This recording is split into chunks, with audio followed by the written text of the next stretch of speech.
आज गुरुवार का दिन है। आज के दिन बृहस्पति व्रत कथा सुनने से सारी मनोकामनाएं पूरी होती हैं।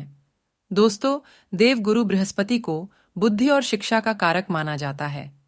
गुरुवार को बृहस्पति देव की पूजा करने से धन, विद्या, मान सम्मान, प्रतिष्ठा और कई अन्य मनोवांछित फल की प्राप्ति होती है।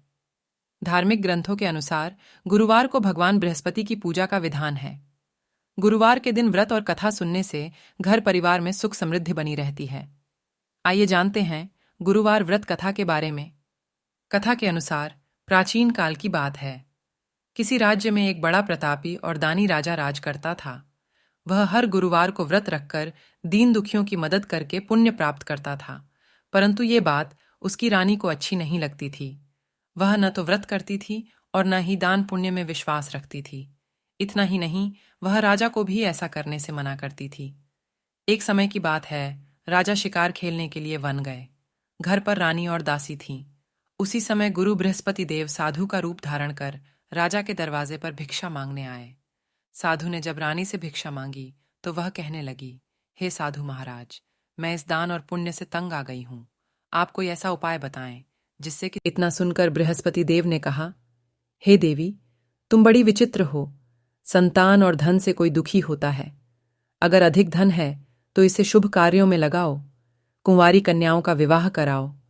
विद्यालय और बाग बगीचे का निर्माण कराओ, जिससे तुम्हारे दोनों लोग सुधरें। परंतु साधु की इन बातों से रानी को खुशी नहीं हुई। उसने कहा कि मुझे ऐसे धन की आवश्यकता नहीं है जिसे मैं दान दूं और जिसे संभालने में मेरा सारा समय नष्ट हो जाए। तब साधु ने कहा, अगर तुम्हारी ऐसी इच्छा है तो मैं जैसा तुम्हें बताता हूं तुम वैसा ही करना। गुरुवार के दिन तुम घर को गोबर से लीपना, अपने बालों को पीली मिट्टी से धोना, राजा से हजामत बनाने को कहना, भोजन में मांस मदिरा का प्रयोग करना, कपड़े धोबी के यहाँ धुलने देना। इस प्रकार 7 बृहस्पतिवार करने से तुम्हारा समस्त धन नष्ट हो जाएगा। इतना कहकर साधु के रूप में बृहस्पति देव अंतर्ध्यान हो गए। साधु के अनुसार कही बातों को पूरा करते हुए रानी को केवल 3 बृहस्पतिवार ही बीते थे कि उसकी समस्त धन संपत्ति नष्ट हो गई। भोजन के लिए राजा का परिवार तरसने लगा। तब एक दिन राजा ने रानी से बोला कि हे रानी, तुम यहीं रहो, मैं दूसरे देश को जाता हूँ, क्योंकि यहाँ पर सभी लोग मुझे जानते हैं, इसलिए मैं कोई छोटा कार्य नहीं कर सकता। ऐसा कहकर राजा दूसरे देश चला गया।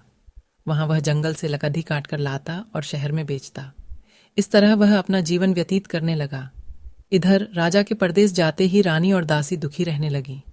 एक बार जब रानी और दासी को 7 दिन तक बिना भोजन के रहना पड़ा तो रानी ने अपनी दासी से कहा, हे दासी, पास ही के नगर में मेरी बहन रहती है। वह बड़ी धनवान है। तू उसके पास जा और कुछ ले आ, ताकि थोड़ी बहुत गुजर बसर हो जाए। दासी रानी की बहन के पास गई। उस दिन गुरुवार था और रानी की बहन उस समय बृहस्पतिवार व्रत की कथा सुन रही थी। दासी ने रानी की बहन को अपनी रानी का संदेश दिया, लेकिन रानी की बड़ी बहन ने कोई उत्तर नहीं दिया। जब दासी को रानी की बहन से कोई उत्तर नहीं मिला तो वह बहुत दुखी हुई और उसे क्रोध भी आया। दासी ने वापस आकर रानी को सारी बात बता दी। ये सुनकर रानी ने अपने भाग्य को कोसा।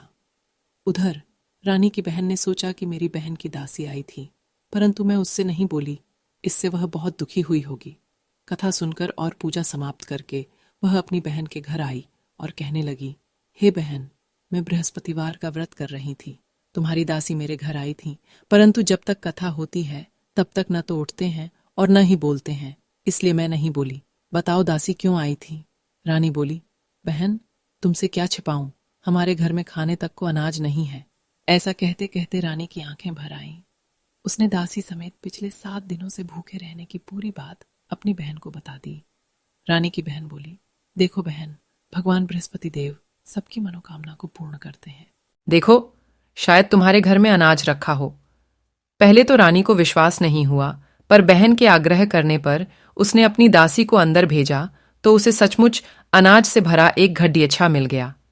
ये देखकर दासी को बड़ी हैरानी हुई। दासी रानी से कहने लगी, हे रानी, जब हमको भोजन नहीं मिलता तो हम व्रत ही तो करते हैं, इसलिए क्यों न इनसे व्रत और कथा की विधि पूछ ली जाए, ताकि हम भी व्रत कर सकें।